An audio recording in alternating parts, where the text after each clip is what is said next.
Hello, New York Comic Con. How you guys doing? Oh, come on, you gotta give me a little bit more energy and love than that. I'm SYFY WIRE Fangirls Managing Editor Sharon Martinetti, and with me on the New York Comic Con live stage are some of the men from the upcoming movie, The Kingsman, and director Matthew Vaughn. So we have Ralph Fiennes, we have Harris Dickinson, and Djimon Hounsou. How are you guys doing? Good. Good. Good. Very good. I feel your mic's not on. Oh no. No, Djimon. Did you turn it Hello. off? Did you break it? You might have to share. I can answer for you, Djimon. It's all right. You can just Maybe you share. have to talk very loud. Yeah, just yell. You have to shout. It's fine. So Harris, this is the first time that you're really like the man in a big franchise movie. Did you get any advice from Djimon or Rafe? Because they've been around the block a couple of times when it comes to franchises. Excuse me. Since when everything. he's the man in this film? Well, he's the like, boy in this film. He's the boy. Growing but up, I didn't want to be becoming a man. condescending. Yes, coming to a manhood. Yes. Yeah, Did you give him some Definitely not tips? a man just yet. Djimon reminded me that I wasn't a man every day. He's like, you're nothing, boy. No. You know, working with both of these guys was so incredibly gratifying, and I felt very sort of encouraged by both of them as well. And I think that there wasn't like direct sort of advice, but along the way I just felt like encouraged to be bold and confident and try things, and I think that's a credit to how great these guys are as well. So I'm just very lucky to have been a part of it, really. He's pretty great. He's great. He's wonderful, yeah. I mean, Thank that's you. a pretty high compliment considering who's paying it. So We had to bond, father and son. Yeah. that's awesome. Did you guys get any tips from like the previous cast members from the other Kingsman movies? The previous what? Did Previous you like cast. talk to any of the cast Yeah, from the previous Kingsman movies? I ran a profile on Matthew via Colin Firth. I checked in with Colin. I said, checked tell in? me. Yeah. You're like, what's this guy's deal? What? What's this guy's deal? Yeah, it was good. It was good. Matthew, you've spent a lot of time in the Millerverse, because this is hardly, obviously, you've done Kick-Ass, you've done the other Kingsman movies. Yeah. What's drawn you to these comics? They were original and a bit more subversive. They weren't, no offense to Marvel and DC, they were their own identity, and I think it was important to let comic books that haven't necessarily hit the mainstream be given a chance to do mainstream stuff with them. So that's why, and Mark and I have the same warped outlook on life.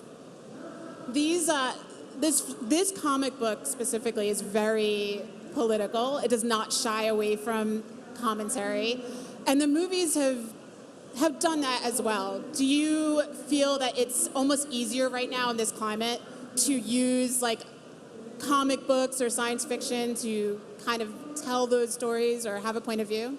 I think right now people are needing a moral compass very strongly at the moment, and the politicians of the world aren't, and no offense to this lovely country, but I feel the politicians in England and America, they're not statesmen anymore. They're not role models like they used to be. And I think whenever you tell a story, stories should have a moral code and should have you should learn from it and be inspired by it. So that's one of the reasons I do it.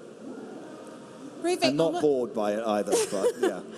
Rafe, I almost feel like you can't have some type of epic movie if someone from your family is not in it.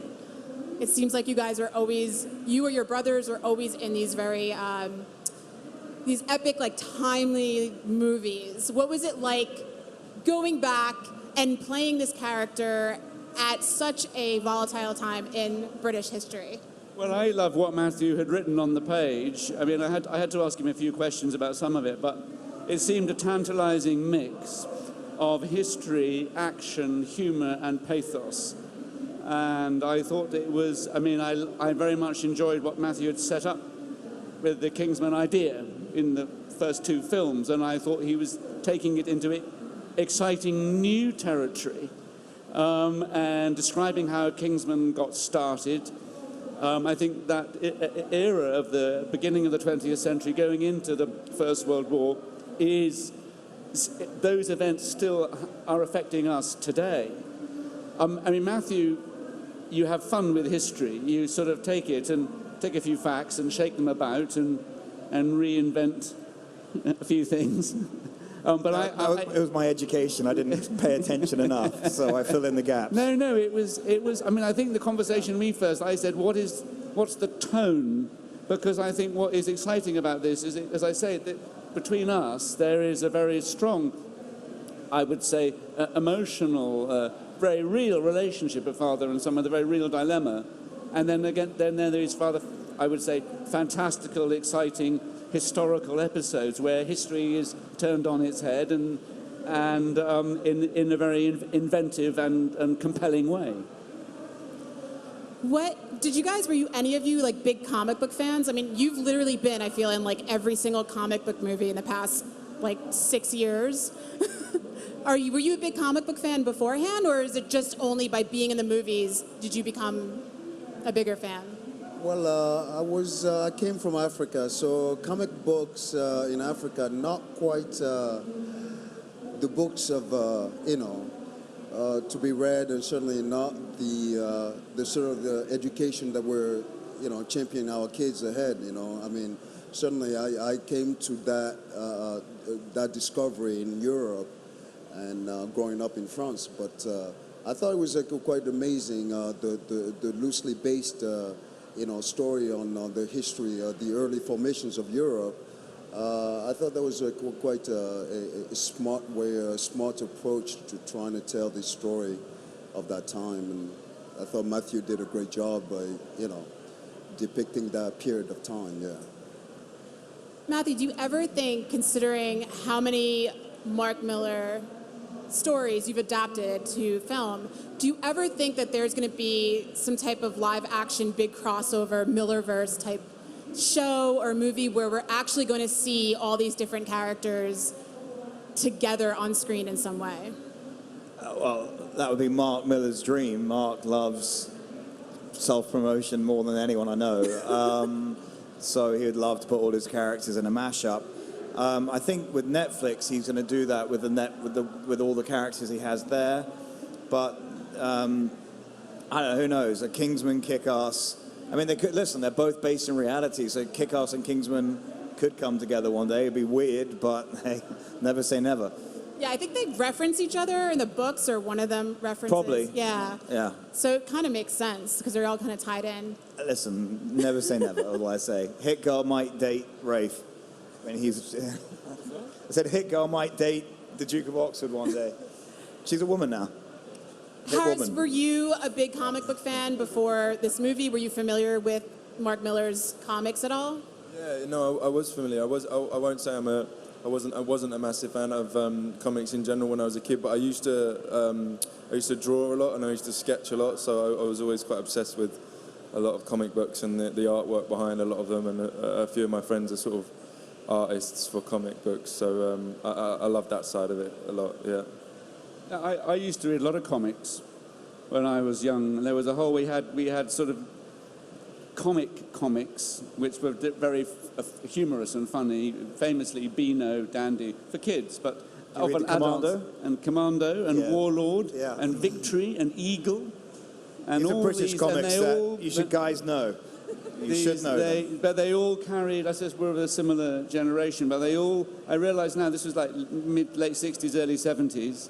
A lot of the themes were historical and were Second World War. There was still a lot riding on the Second World War. I suddenly realised was recent history, even though growing up it seemed a long time ago, but now I can see that 1970 was only 30 years ago that the Second World War had ended. So a lot of these comics carried heroic types fighting in a Second World War context. But I love graphic novels, and I think the visual form of the comic is very cinematic. What's your favorite graphic novel, or some of your favorites that you've read?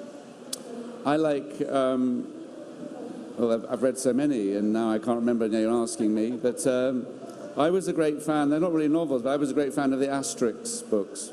I love it, yes. Because they carry humor and subtle humor and That's where I learned my history. So Matthew's like, I didn't go to school. I just read comics. Marked my childhood. That's French, right? But I like graphic adaptations of literary novels. I've seen some great graphic versions of the novels like Crime and Punishment. What is one thing that, one story you can tell us about while you were filming this movie that won't spoil anything, but maybe just like a fun story or something that happened while you guys were filming? Do you have like a fun anecdote or anything that you want to share with the fans to get them excited? Because I'm excited for this movie, you guys. Like, I don't know about you guys, because I feel like because all the franchises are American superheroes, but this is the first truly British But we have only British actors playing American superheroes. I know. So I don't know what that's all about, but hey. But we find British actors being British heroes, so that's nice. The most challenging stunt that I saw in the film was Rhys Ifans, who plays Rasputin, had to eat a British cake called Bakewell tart. He had to eat it 2 days in a row. Huge, big chunks. What is no this cake? stuntman suffered so much as Rhys Ifans eating Bakewell tart. He was a hero. I can actually trump that. Rhys Ifans also, if you're young, block your ears, but Rhys also had to smash a table up as Rasputin, only using his penis. Well, that should definitely be in the sizzle reel for this movie. Did that make the movie? It hasn't made the cut, so I thought someone should It'll be in the director's cut, no pun intended. Well, thank you so much for joining us at New York Comic Con. For everybody at home, you can follow all the action with the hashtag NYCC19 and at SYFY WIRE. And up next, we have XK CD creator Randall Monroe. Thank you. Thank you. Bye-bye. Thank you.